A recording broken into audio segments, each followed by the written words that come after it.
السلام علیکم ورحمت الله وبرکاته. یو محترم پوښتنه کړې ده چې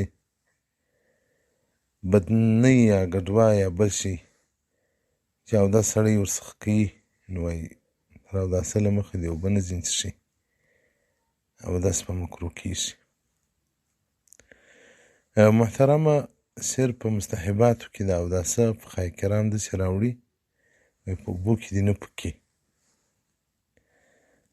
موسوعة الفقهیه صفحه نمبر 380 مباحث الوضوء جلد نمبر 43. نو که د ګډوې څخه سړی اوبه وڅښي، نو دلته خو په کل نه رالل کې. یو وخت زما په یاد کېږي په طالبونو کې چې ما اودس کوه، له ګډوې څخه ما اوبه وڅښلې، چا راته په دې اودس نه صحیح کېږي. هغه مستحب دا دی چې په اوبو کې پونه کړول شي، نو د څښلو سره خو په کن نه راځي، نو مشکل نه لري، اوداسه ته هم مشکل نه لري، تاوان نه رسېږي او په کن هم نه کې راځي په څښلو کې. والسلام علیکم ورحمة الله.